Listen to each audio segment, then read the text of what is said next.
Hello everyone, Fox Insight once again, good morning. Saan man kayo naroroong lupalop ng daigdig, mabuhay po kayo, ingat po tayo lahat. And today is the first day of the impeachment trial of our Vice President Sara Duterte. At ongoing yung press briefing ng mga taga-prosecution.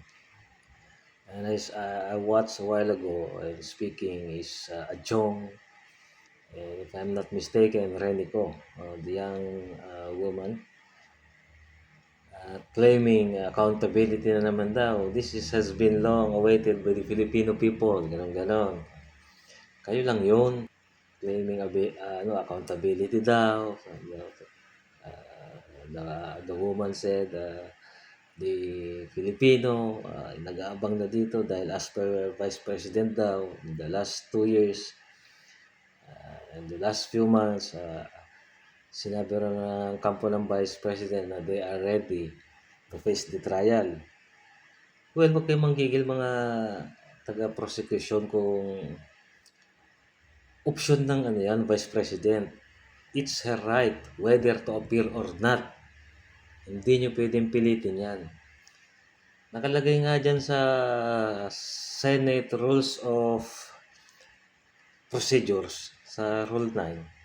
Di ba sabi nga dyan, kung tama nga aking pagkakaintindi, isusumon ang Vice President. So, parang invite siya to answer the allegations or the article of impeachment. Now, if she decided not to appear in the proper forum or the impeachment trial, well, it's her option, it's her choice. Diba? And dun sa Rule 7 ng Senate Rules of Procedures pa rin, nakalagay doon na pag hindi siya sumipot, she may enter plea of not guilty. Ganun lang nakalagay doon. Pwede naman siyang i-represent ng kanyang nakalagay dyan sa rule na yan.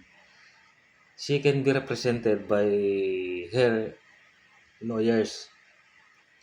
Whether to appear or not, tuloy pa rin ang impeachment.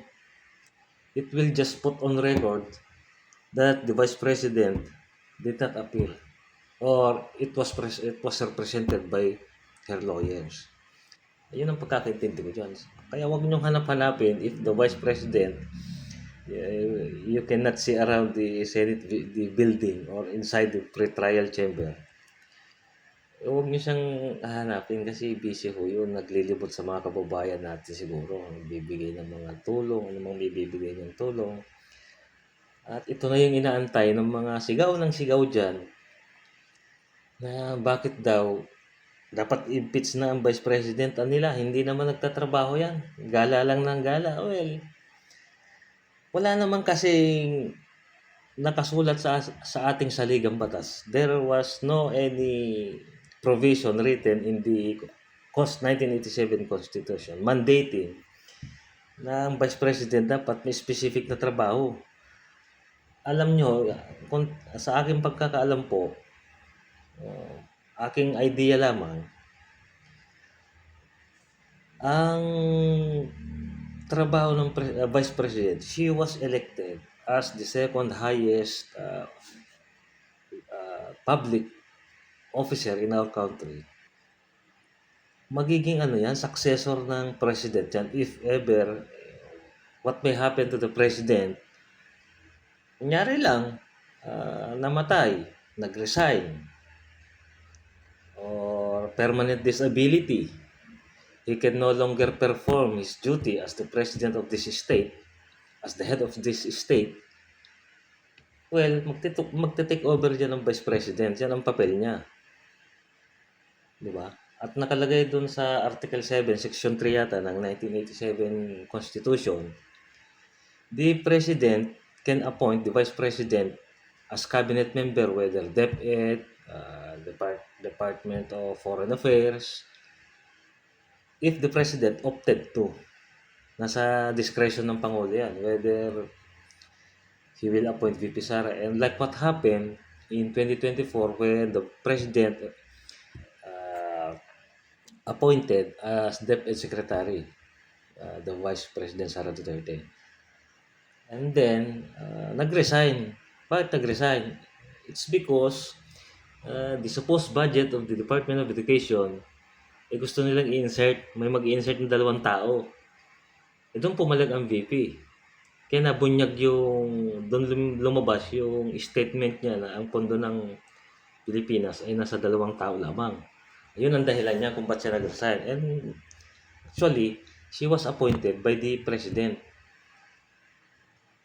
Ngayon, magtatanong kayo, impeach nyo na yan kasi wala namang ginagawa. Basahin nyo yung 1987 Constitution natin. Wala pong nakasulat doon, walang provisions doon na inoobliga ang Vice President na, uy, magtrabaho ka sa ganito. Maggawa ka ng paperworks. Wala. Pakitama na lang kung mali. Hindi naman kasi ako nag-aaral sa mga ganyan. Sarili ko lang opinion yan, mga kababayan. Ngayon, yung mga sigaw ng sigaw dyan, impeach nyo na yan. O, ayan na, nasa impeachment na. Ngayon, hahanapin na naman nila, bakit wala yung Vice President? Why does the Vice President did not appear in the pre-trial? Gaya na sinabi ko nga, it's her choice. If she opted not to appear, because she was already represented by her legal counsels, wala naman ko yung magagawa dyan. Tutuloy natin panoorin yan mamaya. Yun lamang po mga kabayan. Good morning po. Mabuhay po tayong lahat. Bantayan po natin yung impeachment trial na yan. Facts Insight po. Thank you.